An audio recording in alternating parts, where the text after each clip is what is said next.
영상을 통해서 우리 이제 담화와 그다음에 중세국어, 그러니까 이제 고대국어, 중세국어, 근대국어를 좀 살펴보도록 할게요. 일단 담화부터 보겠습니다. 담화. 담화의 개념과 구성 요소. 기본적으로 둘 이상의 발화나 문장. 하나의 문장을 말하는 것이 아니라 둘 이상의 발화나 문장을 연속되었을 때, 그럴 때의 단위를 우리는 담화라고 얘기하는데, 주의할 것은 하나의 문장으로도 지금 담화가 이루어지는 경우가 있다. 그래서 이제 예를 들면 불이야라는 경우입니다. 이 불이야라는 경우는 그 한 문장만으로 여러 가지 의미 그리고 여러 가지 전달 요소를 담고 있는 거죠. 지금 현재 상태를 전달하는 것 동시에 빨리 대피하거나 아니면은 여기에 지금 불을 꺼야 된다, 이런 의미까지 포함이 되어 있는 거라서 지금 하나의 문장으로서 담화를 이룰 수 있는 것, 이제 대표적인 거로 이제 불이야 정도가 있습니다. 담화의 구성 요소, 화자, 청자, 발화. 그 다음에 뭐 사실은 우리가 문법에서 보는 거기 때문에 이 발화라는 개념은 보통 화법에서 많이 얘기하는 거거든. 그러니까 이제 문장으로 보는 것이 더욱 낫겠다. 그 다음에 여기서 중요한 것은 맥락입니다. 두 개 이상의 문장이 만나서 그 문장 간의 관계 혹은 다른 맥락적 요소가 이제 반영이 돼서 이제 똑같은 문장이라 하더라도 각각 다른 의미를 띌 수 있게, 상황에 따라서, 맥락에 따라서 다른 의미를 띌 수 있기 때문에 이 담화에서 중요한 것은 맥락이다, 이런 거죠. 예를 들어서 지금 몇 시야? 지금 이제 8시 50분을 향해 가고 있어요. 지금 몇 시야라고 이제 물어봤을 때 정말 시간을 몰라서 몇 시야라고 물을 수도 있죠. 이제 그럴 때는 시간을 얘기해 주면 돼. 아, 지금 8시 50분이야 라고 이제 얘기해. 7시 50분이네요. 미쳤네 내가. 7시 50분이야 라고 이제 얘기를 하면 됩니다. 그런데 우리가 이제 7시 반에 만나기로 했어. 7시 30분에 만나기로 했는데 한 친구가 늦게 온 거야. 그래서 야, 지금 몇 시야? 라고 했더니 아, 미안해, 내가 좀 늦었어. 버스를 놓쳤어. 이렇게 얘기를 했어. 그럼 이거는 지금 몇 시야가 갖는 의미가 너 왜 늦게 왔어? 나무라는 의미가 되는 거죠. 만약 이런 상황에서 지금 몇 시야? 지금 이제 7시 50분 돼 가는데? 라고 얘기하면 절교해야 되는 거지. 요새는 이제 절교라는 말 대신에 손절이라는 말을 쓰죠. 손절해야죠. 그런 게 바로 맥락적 요소라고 생각을 해주시면 됩니다. 동일한 문장이라 하더라도 맥락에 따라서 의미가 다르게 전달된다는 거. 그래서 담화에서 중요한 것은 맥락이라 봐주면 될 것 같아요. 지금 이제 맥락을 설명하기 전에 오른쪽에 보시면 직접 발화와 간접 발화가 나오는데 이거 좀 살펴보고 넘어갈게요. 이거는 문장 안에서도 하나의 문장으로도 이제 다양한 의미를 띌 수 있는데, 보면 문장의 종결 표현, 요 문장의 종결 표현과 관련했을 때 이렇게 좀 정리해 볼 수가 있을 것 같아요. 문장 유형. 우리가 이제 본 거야. 지금 중간고사 때 해서 봤던 건데, 이런 거지. 평서문, 명령문, 의문문, 청유문, 감탄문. 이런 것들이 이제 문장의 유형이고, 얘네들은 어떤 걸로 형성이 되는, 결정이 되는 거냐면, 종결 표현인 거니까, 종결 어미를 통해서 문장의 유형이 결정이 되죠. 그럴 때, 지금 화자의 의도가 발화 1차는, 그러니까 이 문장의 기능, 얘는 그냥 전달이지. 평서문은 전달이야. 그 다음에 말 그대로 명령은 요구죠, 요구. 그리고 의문은 궁금한 거지, 질문. 그 다음에 청유는 요청, 부탁. 감탄은 말 그대로 감정 표출.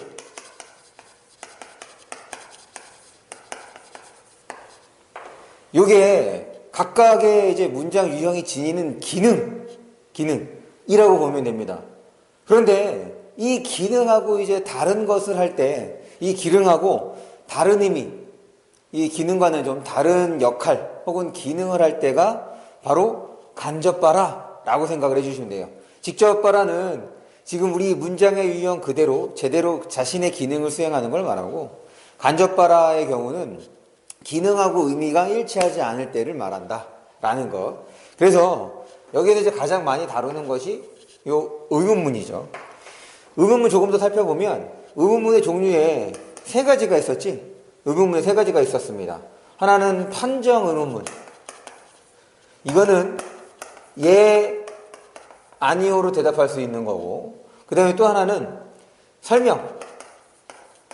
구체적인 설명을 요구하는 건데, 얘는 의문사가 들어갈 때 구체적인 설명을 요구했다. 그 다음에 끝으로 수사 의문문이 있는데, 지금 간접바라 갔을 때 요 수사 의문문이 그렇게 볼 수 있어요. 무슨 말이냐면, 지금 이 수사 의문문의 경우는 질문의 의도가 없어. 문장 형식은 의문문이야. 문장의 형식은 의문문이고 문장의 기능은 의문문이지만 실제로는 명령이나 청유의 기능을 수행할 수 있거든. 그게 이제 바로 간접바라. 예를 들어주면 이런 거지. 뒤에 문이 열려 있어. 지금 바람이 찬바람이 막 들어가. 그래서 얘야 창문 좀 닫아줄래? 지금 닫아줄래? 라고 해서 질문의 형식을 띠고 있긴 하지만 걔는 어떤 의도를 담고 있냐면 창문 좀 닫아줘 라는 요구나 혹은 요청의 의미를 담게 되는 거죠. 이제 이런 것들이 간접바라야. 그래서 대표적으로 많이 나타나는 방식이 요 수사 의문문의 형식, 질문의 형식을 통해서 이제 전달을 하는 거죠. 근데 이거 말고도 또 이것도 있어. 청유문인데도 요구를 할 수 있습니다. 왜냐면 청유문은 같이 하자는 거잖아. 예를 들어서 야 우리 밥 먹으러 가자. 가. 나 혼자 먹겠다가 아니라 내가 포함된 요 무리들과 함께 밥을 먹겠다라는 거잖아. 그런데 이제 만원 버스야. 사람이 가득 차 있는 만원 버스에서 이제 내려야 되는데 너무 사람이 많다 보니까 내가 이거 해주고 가야 돼. 그래서 버스 안에 있는 사람들을 향해서 이렇게 얘기한 거야. 좀 내립시다. 내립시다의 의미가 이게 같이 다 내리자가 아니죠. 같이 다 내리자. 내가 내리니까 좀 길 좀 비켜줘. 길 좀 터줘. 라는 얘기인 거란 말이야. 공간 좀 만들어줘. 라는 얘기인 거라고. 다시 좀 내립시다. 라고 했을 때 문장의 형식은 청유지만 그거는 요구하는 내용이 혼자 내릴 테니까 길 좀 마련해 달라. 공간을 마련해 달라. 그것이 이제 간접바라라고 생각을 해주시면 됩니다. 꼭 수사 의문문에서만 나타나는 거 아니라는 거. 그러니 이런 것도 결국은 어떻게 되는 거야? 맥락이 반영될 수밖에 없는 거죠. 그래서 이제 담화에서 중요한 맥락을 좀 살펴봅시다.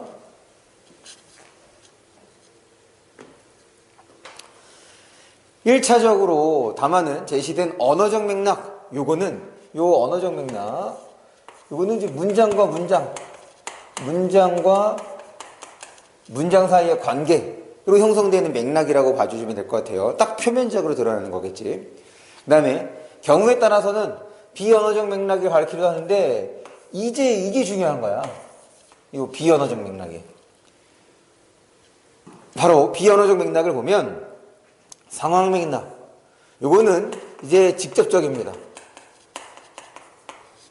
예를 들어서 지금 이 순간 같은 공간 같은 시간을 공유하고 있을 때 반영될 수 있는 맥락을 이제 상황 맥락이라고 얘기를 하는 거야. 저 아까 전에 얘기했던 것처럼 지금 버스 안에서 탈 때, 버스 안에 있을 때 나 좀 내립시다 라고 말을 하는 거. 그런 상황. 사회문화적 맥락은 이건 이제 문화적 요소가 있는 거죠. 이거는 사실 이제 국가 간의 문화 차이. 이게 가장 대표적이다 라고 생각을 해주시면 돼요. 이런 거지. 우리나라의 경우는 이제 손님을 초대했을 때, 되게 막 진수성찬으로 차렸어. 진수성찬인데, 별로 차린 것이 없어요. 라고 겸손하게 얘기하는 거. 반면에 서양의 경우는, 야, 내가 좀 힘들게 준비했어. 마음껏 먹어. 라고 좀 직접적인 화법으로 얘기하는 경우, 이런 것들이 이제 사회문화적 맥락이라고 볼 수가 있는 겁니다. 볼게요. 상황 맥락. 담화의 수용이나 생산활동에 직접적으로 개입하는 맥락으로서 목적, 시간, 공간, 환경 이런 것들을 어떻게 하는 거야? 지금 동시에 공유할 수 있어야 되는 거. 그다음에 사회문화적 맥락. 담화의 수용이나 생산활동에 간접적으로 개입하는 것, 아까 얘기했죠? 얘는 직접적인 거고 얘는 간접적인 거고, 개입하는 맥락으로 물리적 배경 혹은 정신적 배경, 그 다음에 뭐 공동체의 가치, 신념, 이념 이런 것들이 포함될 수 있다는 것. 그 다음 실제로 이제 문제로 나오는 것, 사실 요 앞에서 봤던 것들은 대체적으로 이제 내신에서 많이 나오는 것들이고, 실제로 이제 모의고사에서 많이 나오는 것들은 요 담화의 표현과 관련되는 것들이 이제 많이 나오지. 물론 간접 봐라, 직접 봐라, 이것도 이제 모의고사에서 다루게 됩니다. 근데 이제 보면 알겠지만 그렇게 막 어렵지는 않아. 우리 이제 서술형이 없으니까 여기 있는 개념 정도만 확인을 해두면, 이제 몇 개 문제만 풀어보면 어렵지 않게 이제 처리할 수 있다는 것을 알게 될 겁니다. 느낄 거예요. 봅니다. 담화의 표현. 담화가 하나의 완결된 의미로 표현되기 위해서는 통일성과 음직성. 우리 많이 봤던 것이, 통일성은 주제와 관련되는 거고, 음직성은 형식과 관련되는 개념이었죠. 그래서 문장과 문장의 연결관계, 그러니까 연결어, 이 연결어에는 어떤 개념들이 포함되냐면 지시어, 그 다음에 접속어, 이런 것들을 모두 연결어라고 합니다. 그런 것이 적절하게 쓰였는지를 보는 것이 이제 응집성. 일반적으로 지시 표현과 대용 표현, 접속 표현. 지시는 무조건, 지시가 하면 우리 뭐 생각하기로 했어? 이 그저야. 지시하면 저가 들어있는 거. 사실 이 대용 표현은 대신해서 쓰는 거거든. 그 뭐의 연장이냐면 지시 표현의 연장입니다. 다만 이 지시 표현의 경우는 얘는 거리감이 반영이 되는 거지. 지시 표현은 거리감이 반영된다. 무슨 말이냐면 우리 이것 할 때는 누구에게 가까운 거냐면 말하는 사람에 가까운 거예요. 야, 이거 먹을 사람, 이렇게 되는 거죠. 반면에 그것이라고 하면 이거는 청자에게 가까운 겁니다. 철수야, 그거 좀 줘. 응. 그러면 철수가 뭐라고 있어? 이거 들면서 이거 이렇게 말하는 거지. 그리고 저것이라고 하는 것, 이제 저에 해당하는 거는 화자와 청자 모두에게서 먼 거를 말하는 거죠. 그렇기 때문에 지시 표현에는 거리감이 반영이 된다는 것. 반면에 대용 표현은 앞서 언급됐던 대상, 앞서 언급됐던 내용을 다시 한번 가리킬 때, 앞서 언급됐던 대상이나 내용을 지시할 때, 가리킬 때 사용하는 것, 대신 사용하는 것이 바로 대용 표현. 적소 표현은 어렵지 않죠. 이제 이런 것들을 우리는 담화 표지라고도 얘기를 하죠. 이런 것들을 우리는 담화 표지라고도 얘기를 합니다. 그래서 지시 표현부터 보면 담화 발화 장면을 구성하는 화자, 청자, 시간, 장소, 사물들의 요소를 가리키는 표현으로서 이런 것들이 있고, 대용 표현은 글의 앞뒤에서 언급한 말이나 내용 대신에 사용하는 표현으로서 지시 표현과 유사한 형식이다는 것. 그 다음에 접속 표현, 문장과 문장, 발화와 발화를 연결해주는 표현으로서 이런 것들이 있다. 그래서 이제 이런 것들을 보통 묶어서 담화 표지, 아니면 조금 더 이제 범위를 좁혀서 접속 표현만 담화 표지라고도 이제 얘기를 합니다. 넘어갈게요. 여기 있는 거는 읽어보면 되죠? 담화의 통일성과 음식성, 조금 전에 얘기했던 것처럼 주제와 관련된 측면에서 접근하면 이제 통일성이 되는 거고, 문장과 문장의 어떤 연결관계와 관련돼서 접근을 하면 응집성이 된다는 것. 요거는 한번 해보세요. 지금 이제 지시 표현인 거, 그 다음에 대용 표현인 거, 한 번씩 해보시면 뭐 어려운 내용은 아닌 거니까 해보고, 이따가 지금 이제 제가 직접 좀 설명할 때, 다시 한번 확인을 좀 하는 걸로 할게요. 마찬가지. 지금 같은 문장 표현인데 의미하는 바가 같은 문장 표현인데 지금 이 맥락 속에서 의미하는 바가 다른 이유, 맥락이 다르기 때문에 의미가 달라질 수밖에 없다. 이렇게 이해해 두면 됩니다. 별거 아니에요.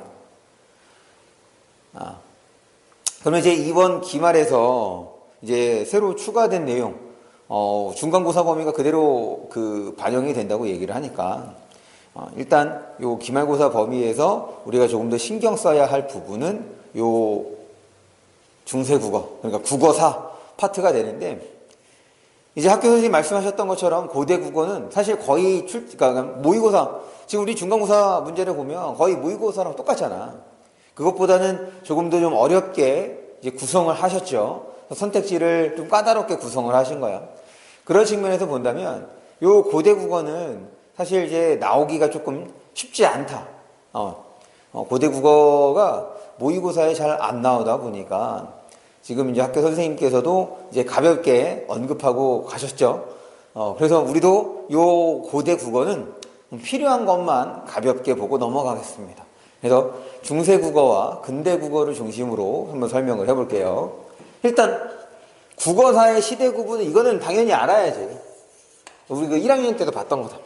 고대 국어가 10세기까지 다시 지금 10세기 시대로는 통일신라까지가 이제 고대 국어가 되는 거고, 중세 국어의 시작은 고려부터가 되는 거죠. 그리고 이 중세 국어는 다시 훈민정음 창제를 기준으로 전기 중세 국어, 후기 중세 국어로 나눠볼 수가 있습니다. 그 다음에 이 고대 국어와 중세 국어를 나누는 기준이 이거 이제 언어 중심지거든. 언어 중심지 이동. 어디에서 어디인 거냐면 통일신라 시대의 서울이야. 통일신라 시대의 서울은 어디야? 경주죠. 경주에서 고려의 수도인 개성으로. 그래서 언어의 중심지가 이동이 돼서 고대 국어와 중세 국어를 나누게 되는 거고. 그 다음에 이제 흔히 우리가 알고 있는 이제 중세와 근대의 차이는 이제 양난 혹은 임진왜란, 요걸 이제 기준으로 하죠. 이제 보통 이제 임진왜란이지. 양난이라기보다는 이렇게 할게요. 임진왜란.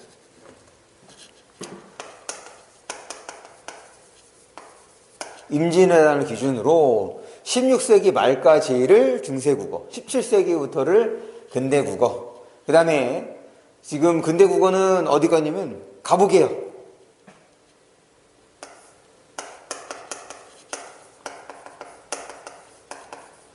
가보개혁을 또 기준으로 또 근대국어와 현대국어로 이렇게 나눠볼 수가 있습니다. 그래서 국어사 시대 구분은 꼭 기억해 두시고, 그 다음 이제 고대국어의 특성들을 살펴보는데, 지금 훈민정음 창제와 관련해서, 그러니까 한글이 만들어진 시기, 그래 조선시대 때 세종이 만들었단 말이야. 그러면 그 전까지는 우리의 글자가 있었다 없었다? 없었죠. 주의할 건 우리의 글자, 글이 없었던 거지 우리 말, 지금 말하는 거, 말은 당연히 있었죠. 이거야. 그래서 글자가 없었기 때문에 한자를 빌려, 한문이 아니야. 한문이 아니라 한자를 빌려 글자가 없었어. 언제 만들어지냐면 조선 때 만들어진다. 그래서 우리말을 빌려서, 한자를 빌려서 우리말을 표기했는데, 사실 여기서 이제 우리가 눈여겨봐둬야 할 것은 예인 거죠. 향찰. 향찰을 보면 한자의 음과 뜻을 빌려 국어 문장 전체를 적은 표기법으로 향과 표기에 사용된 우리말 어순으로 배열하여 우리말 문장을 전면적으로 표기했다는 것은 조사, 어미도 다 한자를 이용해서 표기했다는 겁니다. 요와 관련되는 것이 바로 요 고유명사 표기. 지금 한자의 음하고 뜻을 이용하면 이런 것들을 표기했다라는 건데, 지금 이제 우리가 한자를 이용하는 방식하고는 조금 차이가 있죠. 무슨 말이냐면, 지금이 한자. 그래, 우리가, 오늘이 일요일이죠. 그래. 토요일. 그럼 얘는 흑, 토. 이렇게 쓰면 우리가 토라고 있잖아. 그런데 얘의 뜻은 흙이 되는 거지. 무슨 말이냐면, 요 한자는 뜻과 그 다음에 요 뜻을 훈이라고도 얘기를 합니다. 이렇게 구성이 되어 있다는 거야. 그런데 한자를 빌려서 우리말 썼다는 얘기는 둘 중에 하나로 읽었다는 얘기입니다. 다시, 말은 있었지만 쓸 글자가 없었다. 그래서 한자를 빌렸는데 한자는 두 가지 요소가 들어있네. 이 두 가지 요소 중에서 어떤 하나로 읽는 거야. 얘를 으로 읽을 수도 있는 거고, 얘를 뜻 혹은 훈으로도 읽을 수 있다는 거죠. 무슨 말이냐면, 이렇게 썼지만 토라고도 읽을 수 있지. 지금 이제 토라고 읽는 거지. 하지만 이렇게 썼지만 뭐라고 읽어? 흑이라고도 읽을 수 있다는 얘기인 거야. 지금 둘 중에 하나를 이용해서 썼다. 그래서 이제 표기 방식이 두 가지가 되는 거죠. 뜻을, 그 다음에 음을 이용하기도 하고 음만을 이용하기도 해. 그런데 요 두 단어가 같은 인물을 말한대. 요 두 이름이 같은 인물. 그래서 이 둘의 공통점을 지금 찾아보니, 이런 것들이 지금 공통점이 되는 거나, 그럼 얘는 이렇게 읽었겠구나, 얘는 이렇게 읽었겠구나. 그러니까 얘는 불건우라고 읽어야지. 그래서 얘는 붉을혁, 그러니까 한자 자체 음으로만 읽으면 혁거세지만, 당시에 읽는 방식이었다면 불건우라고 읽었을 가능성이 높다라는 얘기입니다. 실제로 문헌 자료도 별로 없고, 그 다음에 이게 녹음이 된 것도 아니잖아. 그러니까 그 당시에 어떻게 읽었는지는 정확하게 알 수는 없어요. 다만 짐작할 수 있는 거지. 현재의 그 소리와 좀 비교를 해봐서. 됐죠? 그래서 이제 불군의 경우는 얘는 음으로만 읽어야 이 둘의 이제 공통점이 생긴다. 이렇게 접근해 주시면 되겠습니다. 그것처럼 향찰도 어떤 것은 훈으로 읽고 어떤 것은 뜻으로 읽는데, 이제 오른쪽 볼게요. 향찰의 표기 원칙. 일반적으로 단어의 실질적인 의미를 가진 부분은 뜻으로 적고 읽고, 그 다음에 문법적인 의미, 형식적 의미, 그러니까 조사와 어미에 해당되는 겁니다. 이럴 때는 음을 빌려서 읽고 적고, 그래서 훈독, 음독이라고 얘기를 하는 겁니다. 이런 것들을 통해서 우리 문장 전체를 전면적으로 표기했다. 그래서 이제 가장 발달된 형태, 이제 차자 표기라고 하죠. 지금 한자를 빌려서 표기한다. 요거를 이제 우리는 차자 표기라고 하는데, 차자 표기 중에서 가장 발달된 형태라고 생각을 해주면 될 것 같아요. 됐습니까? 계속 요 우문은 좀 기억을 해두자.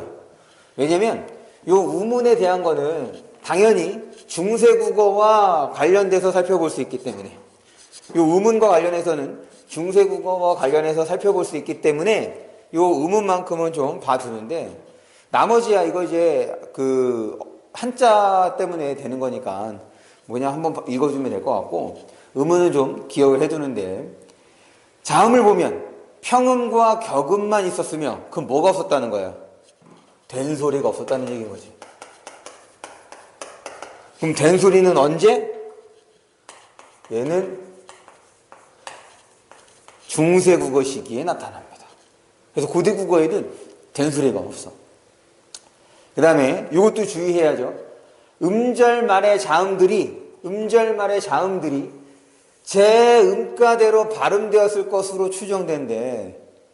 봐봐. 우리 현대국어 생각해보자. 현대국어에서 음절말, 요 음절말은 뭘 말하는 거야? 요 받침이죠. 끝소리입니다. 우리 딱 하면은 음절의 끝소리 규칙 몇 가지야? 7가지로만 발음하는 거. 지금 뭐 예를 들면 이런 거죠. 꽃. 그런데 이게 어떻게 읽어? 이렇게 읽잖아. 우리는 7개로만 발음한단 말이야. 그런데 지금 고대국어 시기에는 음절말의 자음들이 제 음가대로. 그러니 고대국어에는 얘를 어떻게 발음했다는 거니?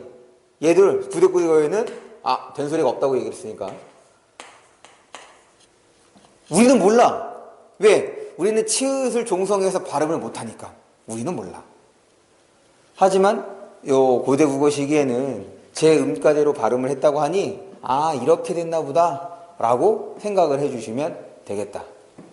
그 다음에 모음, 단모음 이렇게 모음이 있었을 거라고 추정을 하는데 항상 고대국어도 그렇고 중세국어도 그렇고 기준이 있어. 기준이. 그 기준은 현대국어야. 현대국어에서의 문법이 기준인 것이 그걸 통해서 과거에는 이런 것들이 있었구나 이런 것들이 없었구나가 되는 겁니다. 여러분들에게 뭐 국어학자 되라는 거 아니잖아. 그러니까 현대국어와 과거의 국어의 모습이 어떻게 차이가 있는지를 공부를 해보는 거란 말이야. 그렇기 때문에 당연히 기준이 되는 것은 현대국어인 거죠. 그러면 현대국어에서의 단모음 체계를 볼게요. 현대국어에서의 단모음 체계는 이렇게 되죠. 이, 에, 으, 우, 오 에서 위, 왜. 그러니까 얘를 이렇게 나눌 수 있죠. 전설, 후설, 고, 중, 저, 그리고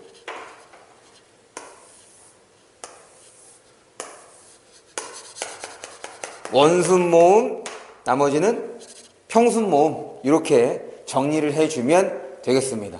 요거와 좀 견주어 본다면 지금 이런 것들 요거 아래합니다. 이거 이제 추정이야. 당연히 지금 요 아래아가 당연히 우리가 중세국어에서 그 모음 중에 하나를 만들어내는 거잖아. 아래아의 위치가 여기에요. 후설 저모음 여기가 이제 아래아의 위치인데 이게 발음되기가 엄청 어렵다고 하더라고. 나도 잘 몰라. 내가 뭐 발음을 해봤어야지 알지. 어쨌든 내가 공부를 할 때 여기가 가장 발음되기가 어려워서 이게 빠진 거야. 그런 형태라고 생각해 주시면 되겠고 지금 저기에 있는 단모음들랑 비교해 본다면 얘랑 이런 것들 없죠? 그럼 얘네들은 뭐인 거겠어? 그 당시에 이중모음으로 발음이 되었을 거라고 추정해 볼 수가 있겠지. 그런데 모음에는 저렇게 있었을 것으로 추정된다는 얘기는 이런 것들조차 아직 생기지 않았다. 또한 이렇게 보면 되겠네요. 아니면 저것들을 이제 조합해서 쓰였을기도 했을 거고. 이 정도 살펴보면 됩니다. 그 다음에 이제 문법을 보시면, 주체 높임 표현도 지금 이제 향찰로서 표기를 했다라는 거. 넘어갈게요. 그래서 고대국어는 이 정도만 살펴보면 돼요. 그 다음에, 어휘. 당연히 외래어가 있었겠지. 그래서 외래어가 있었다라는 거 그냥 확인해 주면 됩니다. 그 다음에 이제 여기부터가 본격적으로 중요한 과거의 그러니까 국어사에서 중요한 내용이라고 할 수 있는 부분들이에요. 봅니다. 중세국어부터 중세국어를 표기, 그 다음에 음운, 문법 이렇게 이제 세 가지 측면에서 살펴볼 텐데 일단 조금 전에 얘기했던 것처럼 이 국어사에서 가장 중요한 기준은 현대문법이다. 현대문법으로 접근을 하는 것. 그런 측면에서 우리가 이제 문법과 관련된 전반적인 사항들을 다 살펴봤죠. 그걸 바탕으로 이제 중세국어와 현대국어의 혹은 중세국어와 근대국어 혹은 근대국어와 현대국어의 차이를 접근해주면 되는데 기준은 다시 한번 얘기하지만 현대어 풀이에 나타난 문법 현상을 바탕으로 중세국어든 근대 국어든 접근해주면 되겠다. 이게 첫 번째입니다. 국어사에서의 첫 번째는 현대어 풀이를 통해서 확인된 현대문법을 바탕으로 접근할 것. 그래서 국어사 접근법,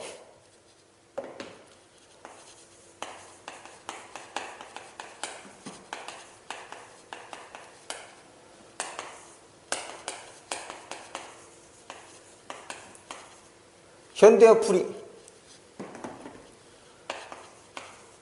현대어 풀이를 통해 국어, 현대문법을 활성화하여 접근한다는 것. 그 다음에 두 번째, 기본적으로 당시의 표기 방법, 지금 표기로 본데, 기본적으로 당시의 표기 방법은 무조건 표음주의죠. 표음주의가 뭐냐면,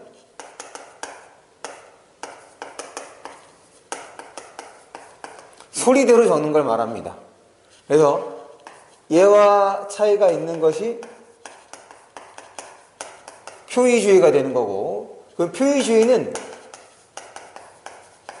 형태를 밝혀서 적는 것, 형태를 밝혀서 적는 것을 표의주의라고 이제 얘기를 해요.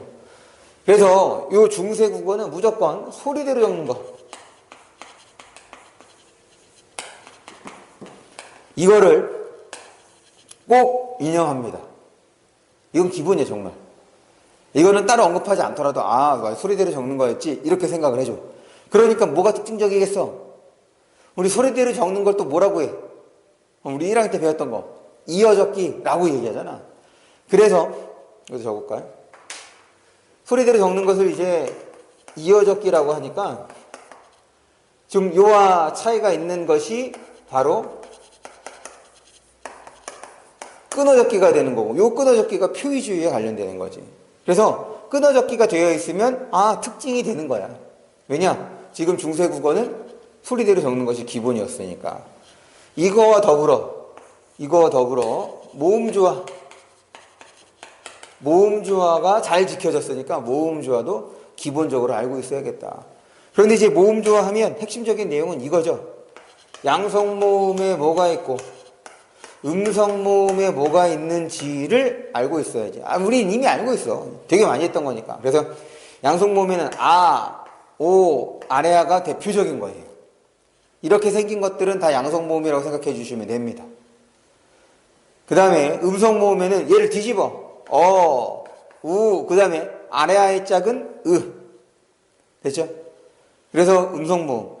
모음주화는 양성모음은 양성모음끼리, 음성모음은 음성모음끼리 어울리는 현상을 말하죠. 그럴 때 요 아래아가 결국엔 어떻게 돼? 없어진단 말이에요. 지금 이 아래아라는 표기 써? 안 써? 안 쓰죠? 없어진다고. 그러다 보니까 짝이 안 맞아. 아의 짝은 오의 짝은 우, 아래의 짝은 이렇게 짝이었었는데 짝이 안 맞아. 얘가 없어짐으로써 모음조화가 이제 잘 안 지켜지게 된다는 얘기입니다. 됐죠? 다만 지금 우리 이 모음 있죠? 얘는 중성이에요.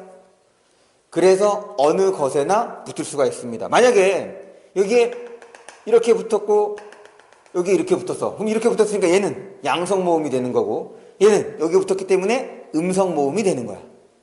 오케이?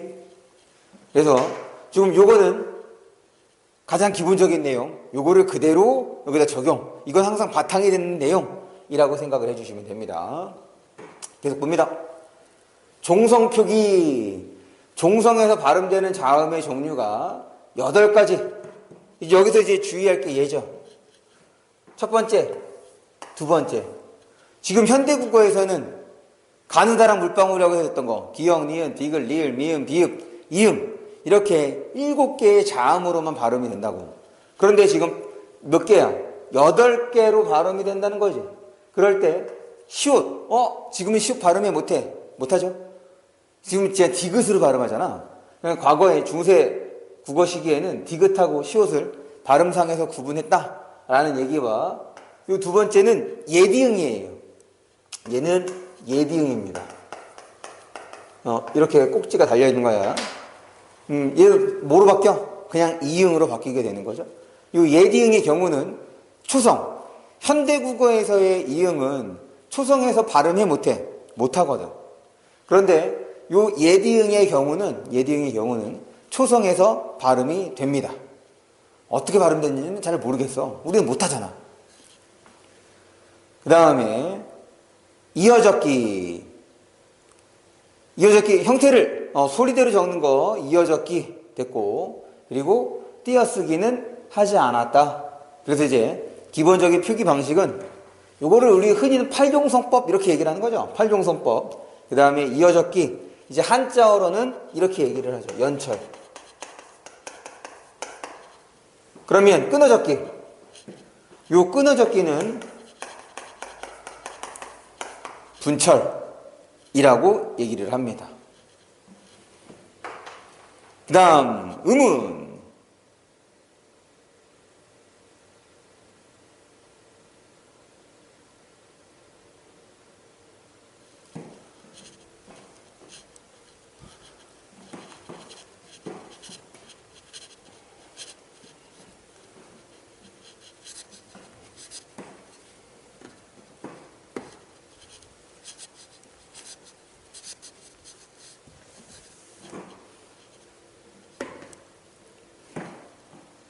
음운 봅니다. 우리가 이제 우리 중간고사 준비하면서 음운하면 내가 뭘 떠올리라고 했어? 음운하면 떠올리라고 하는 거. 음운하면 우리는 기본적으로 요 세 개는 무조건 떠올려야 돼. 자음, 모음, 소리의 길이. 거기에 지금 우리가 배우고 있는 교육과정에 따르면 뭐가 추가가 된다면 현대국어에서 반모음도 하나의 음운으로서 이제 인정하고 있죠. 그래서 이제 음운하면 네 가지를 떠올려야 되는데, 일단 여기에서는 자음, 모음, 소리의 길이 정도로만 접근을 좀 할게요. 다시, 지금 제가 이렇게 연두색, 녹색으로 쓴 거는 현대문법인 거고, 얘는 이제 추가가 된 겁니다. 지금 현대문법에서 우리가 중세국어는 현대문법을 기준으로 접근하자고 얘기를 했던 거니까, 그 다음에 결국 자음하고 모음 얘기를 하고 있는데, 현대국어에서의 자음과 모음의 개수가 몇 개야? 이게 24개예요.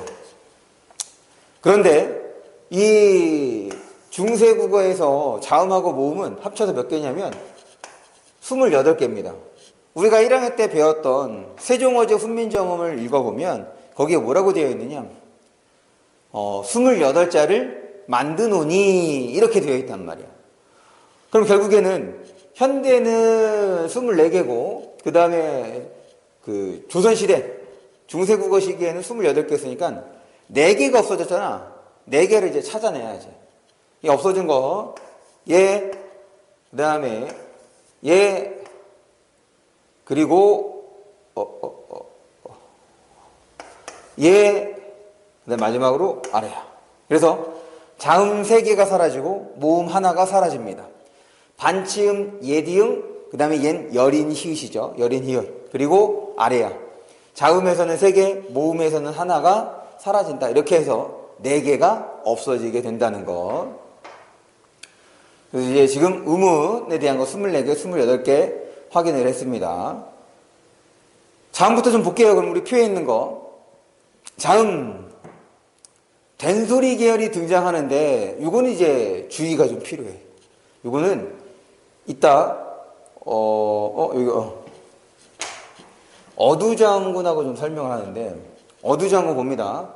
어두장군이 무슨 뜻이냐면 단어의 초성, 단어의 첫머리에 지금 자음 여러 개가 왔다는 거야. 근데 기본적으로 중세국어는 소리대로 적는 방식이었기 때문에 중세국어 시기에는 요 어두자음군을 실제로 발음했다, 이렇게 생각을 해주시면 되죠. 그런데 얘가 결국에는 뭐로 바뀌어? 얘가 된소리로 바뀝니다. 얘가 된소리로 바뀐다는 거.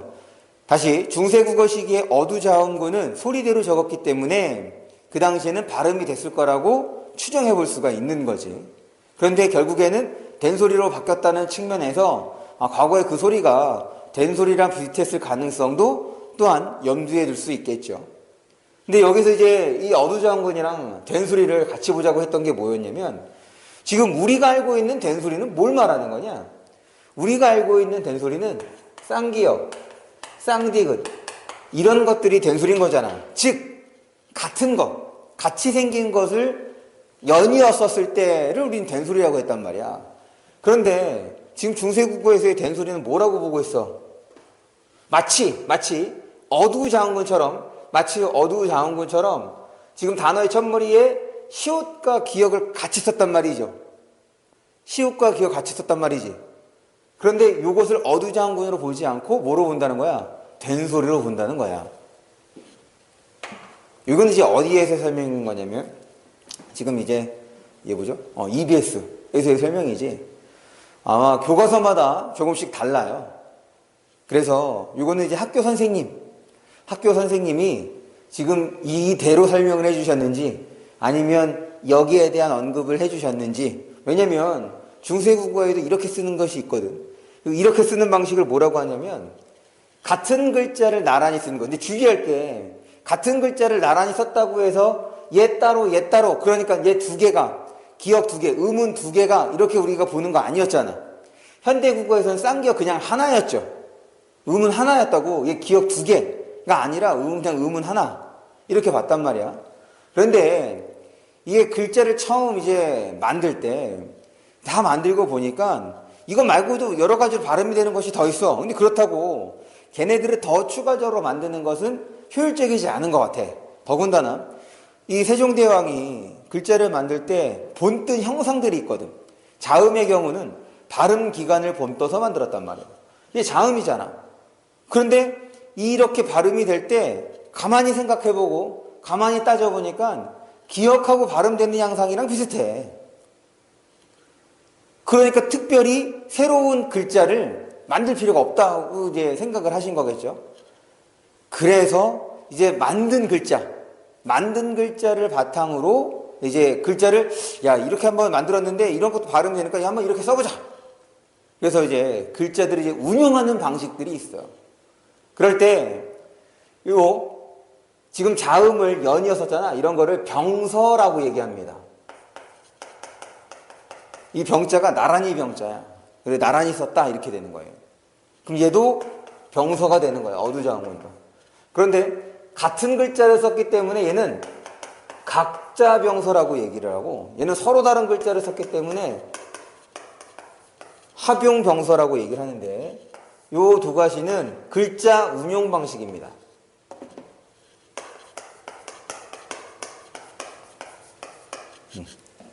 글자 운용은 글자를 만들었다는 것은 좀 차이가 있는 거죠. 글자를 만든 건 처음에 28개를 만든 거예요. 만든 것을 바탕으로 일종의 활용하는 방식이라고 생각을 해주면 됩니다. 그래서 지금 된소리, 그러니까 시옷이 들어가는 마치 어두장군처럼 보이는 것을 된소리. 사실 이제 얘네들도 이제 된소리라고 볼 수가 있는 거죠. 그 다음에 이제 어두장군 좀 구분을 해 두는 것이 필요하겠다. 다시 한번 학교 선생님 설명에 따라 주시는 것이 좋겠고, 그리고 왼쪽에 이제 거기에 설명이 되어 있죠. 그 다음 모음. 아니죠. 지금 이제 된소리 확인했고, 그 다음에 뭐 이거는 그냥 알 수 없는 거죠. 뭐 그냥 읽어보면 되겠고. 그리고 순경음 비읍 이런 것이 없는 잘못 쓰였으면 선생님 아까 전에 없는 거 지금 이렇게 4개라고 얘기했는데 얘는 뭐냐? 지금 얘도 어떻다는 거야? 처음에 28자를 만들었을 때 만든 글자는 아닙니다. 무슨 말이냐면 이게 결국에는 뭐야? 비읍 밑에다가 이응 쓴 거거든. 순경은 비읍은 비읍 밑에다가 이응을 쓴 거야. 그러니까 만든 비읍하고 이응을 활용한, 즉 얘도 글자를 운영하는 방식 혹은 활용하는 방식이라고 보는데, 지금 병서는 이렇게 나란히 쓰는 거였잖아. 얘는 밑에 쓴 거죠. 새로 쓴 거란 말이에요. 새로 쓴 거. 이거를 뭐라고 하냐면 연서라고 합니다. 이렇게 쓰는 글자 방식을 연서라고 얘기를 해요. 됐죠? 네. 그래서 순경은 비읍, 사실 순경은 비읍만 있는 것이 아니라 순경은 피읍도 있고 승경은 미음도 있고 그래.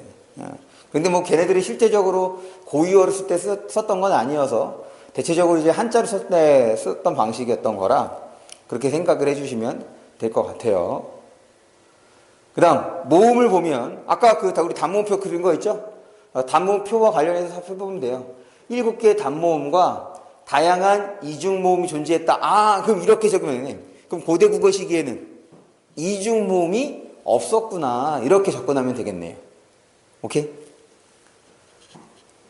그 다음에 모음주와 아까 설명했습니다. 외우라는 것만 외워주시면 되겠고 모음주와 두 번째 줄 볼게요. 현대국어와는 달리 체언더하기 조사나 용어, 어간, 어미 결합해서 모음주화가 비교적 잘 지켜졌다. 이게 단어에서도 모음주화가 잘 지켜졌습니다. 단어를 만들어 쓸 때도 모음주화가 잘 지켜졌다는 거. 여기에 빠진 게 하나가 있어. 의문 중에. 지금 자음하고 모음에 대한 설명은 됐죠. 그럼 소리의 길이. 그럴 때 얘는 글자를 나눌 수 있잖아. 나눌 수 있는 얘는 분절 의문이라고 하고 얘는 비분절 의문이라고 하죠. 이제 여기에 대응되는 것이 바로 뭐냐면 성조야, 성조. 이거는 여기에 있죠. 성조. 얘도 의문입니다. 왜? 의문은 뭐냐면 뜻을 구분할 때 사용하는 거.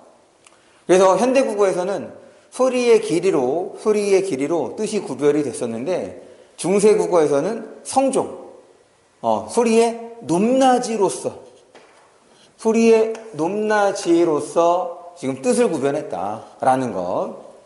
그 다음에 또 중세국어, 현대국어 차이점. 성조라고 부르는데 이 성조는 방점으로 표기를 했어.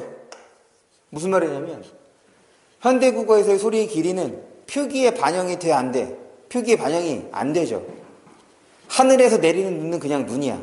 신체에서의 눈도 그냥 눈이라고 씁니다. 하늘에서 내리는 눈 옆에다가 얘는 길게 발음되니까 이렇게 쓰고 신체의 눈은 짧게 발음되니까 아무것도 안 쓰고 이렇지 않다고. 하지만 요 중세국어에서의 성조의 경우는 방점. 그런데 이 점으로서 표기를 했는데 이 방점을 어디에 찍었냐면 글자 왼쪽에 찍었죠. 그래서 점이 없으면 평성, 얘는 낮은 소리야. 그 다음에 점 하나, 거성, 얘는 높은 소리. 평성은 낮은 소리, 거성은 높은 소리, 상성은 점 2개인데 얘는 낮았다가 높아지는 소리. 얘는 낮았다가 높아지는 소리. 그럴 때 요 상성이 나중에 현대국어에서, 그러니까 현대국어에서 상성이 뭐로 바뀌냐면 긴 소리로 바뀝니다. 그러면은 평성하고 거성의 경우는 짧은 소리가 된다는 얘기인 거지. 그러니까 결국 요 소리의 길이는 성조의 흔적으로 볼 수가 있는 거야. 지금 상성이 긴 소리로 바뀌거든. 그 다음에 이제 뭐 입성도 얘기하는데 마찬가지입니다. 요 입성도 학교 선생님 설명에 따라주시면 돼요. 얘도 교과서마다 다르거든. 어떤 교과서에서는 성조할 때 입성도 얘기하고 어떤 선생님도 마찬가지 성조할 때 입성 얘기하는데 여기 설명이 되어 있는 것처럼 이 입성의 경우는 그 발음을 빨리 마무리 짓는 거야. 더 이상 길게 소리 내지 않는 거라고. 빨리 끝 닿는 소리, 이렇게 해서 이제 입성이라고 얘기를 하죠. 그래서 이 입성은 높낮이, 성조는 이제 높낮이와 관련되는 건데 높낮이와 관련이 없어서 최근에는 성조할 때 잘 다루지 않는다. 그러니까 마찬가지 이 입성도 학교 선생님 설명에 따라주시면 되겠습니다. 그래서 지금 의문까지 설명을 마쳤어요. 그럼 우리 잠깐 쉬었다가 요거 문법, 중세국어 문법을 좀 보겠습니다.